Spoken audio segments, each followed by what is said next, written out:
20 million annual passengers, a service frequency of 5 minutes, connecting the airport to the city to the suburbs. Copenhagen's 5C Cityline is the city's best kept secret, a genuine triumph of bus transit and a backbone that the city would be far worse without. And it accomplishes that without many of the trappings that we consider necessary for good bus rapid transit.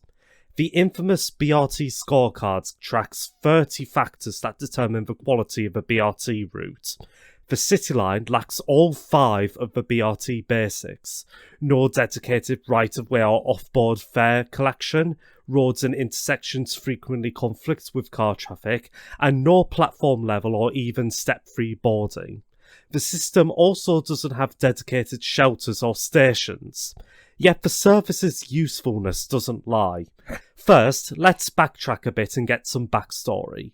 This bus was originally the 5A, and even then it was the city's busiest. In 2017, the Cityline project aimed to give this line a major upgrade, introducing a new category for buses in the city and rechristening the line as the 5C.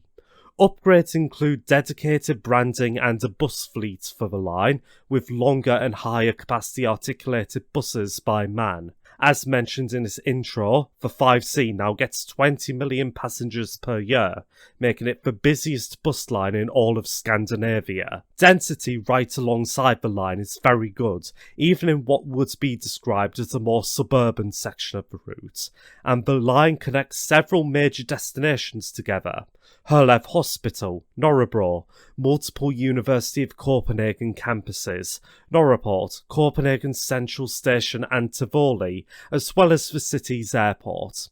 It is also very well integrated into the city's existing extensive railway network, interchanging with the S-Tog and metro at Herlev, Nørrebro, Nørrebro Rundel, Nørreport, Vesterport, Copenhagen Central, Amagerbro, and the airport.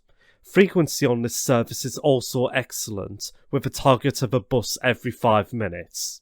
I did not know about this bus when I visited Denmark earlier this year, but I quickly became a big fan of it, so I hope this video helps to raise awareness for this service and its successes, and the stuff it can teach us about urban transport more generally. Branding and visibility is something that the Cityline is both good at and has areas to improve.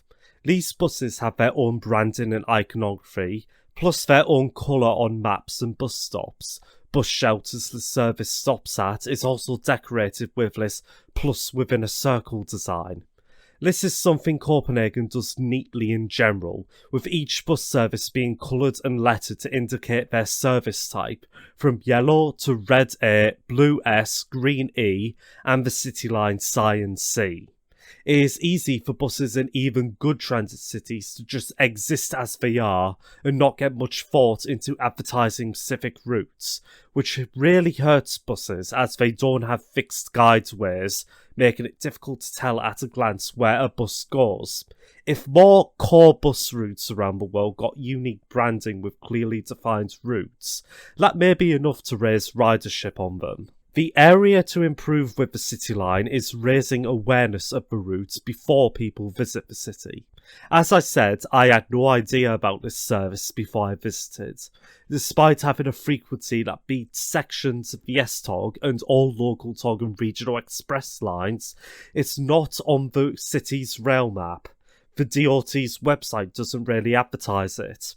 I think this is an especially big issue because this bus directly connects both the airport and the main railway station, something that would usually require a metro transfer. It is fully possible for people to arrive here and not even realise that a fast, frequent bus service exists and is the best way to get to wherever they're going.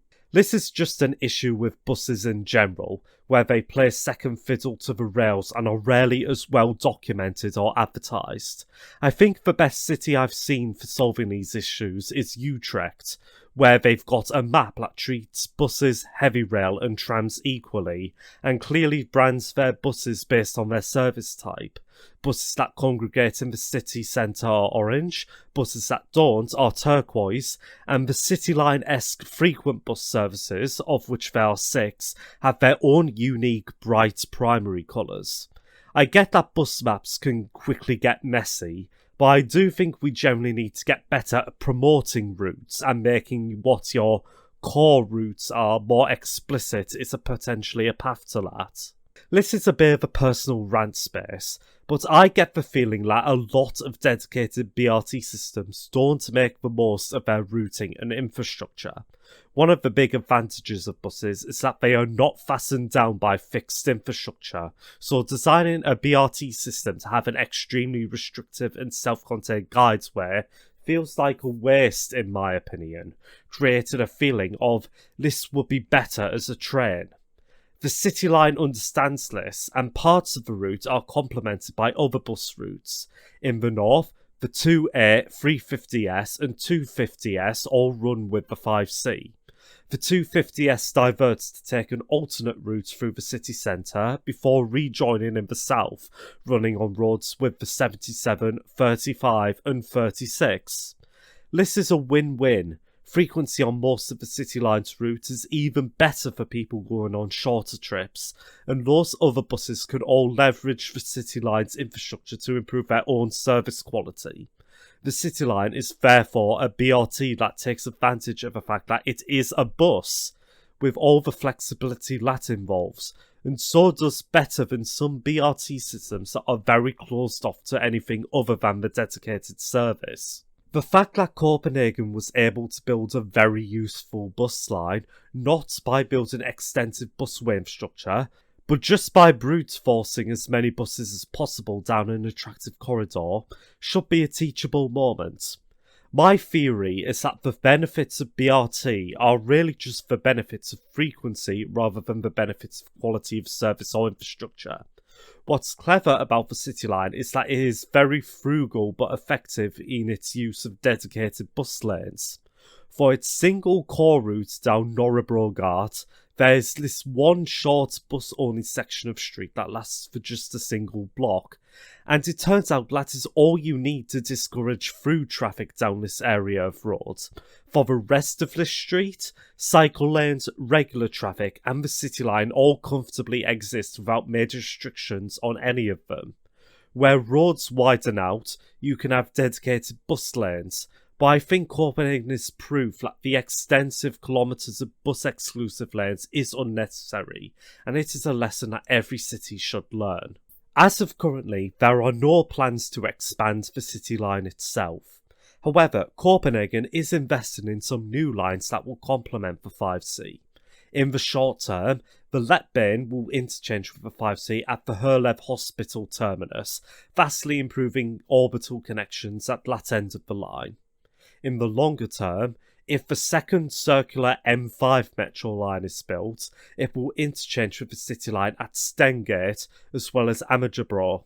The advantage of the Cityline's central routing is that any new transit service has a high likelihood of intersecting with the service at some point along the route, so the value of this line as well as any future line will only get better over time.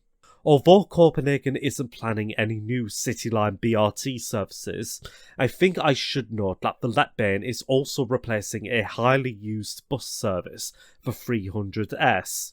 It is highly noteworthy that, on a longer route with lots of space and a road to shrink, they went with the light rail with a dedicated right-of-way. But on the routes that go straight through the city on narrow streets and lots of interactions with traffic, they went with the BRT. It is a perfect example of how different modes of transit find their uses on different types of routes, and is something to keep in mind when considering what modes you should prefer on what you have in mind. But speaking of the Letbane, a proposal for the second line would go from Gladaks to this place, where it would run along the same routing as the Cityline all the way to Nørrebro, with a potential future extension of that all the way to Nørreport. If built, it would need to find a way to intersect with a 5C, with perhaps both services sharing stops, Zurich style. As for my take, this is just my recency bias talking, but trolleybus this line, plug all 40 plus buses you have into the same power source and get all those efficiency benefits going. It's even a piece of fixed infrastructure, potentially raising the service's profile even more. Once that's done, electrification could be extended to other S-Bus services that run with part of the infrastructure, and that could be a route to expanding both the city bus concept and the network in general. That is everything you need to know about the Copenhagen Cityline. I've been fascinated by this service ever since I visited the city, and I hope this video gives a lot to inspire your thinking on bus service anywhere in the world.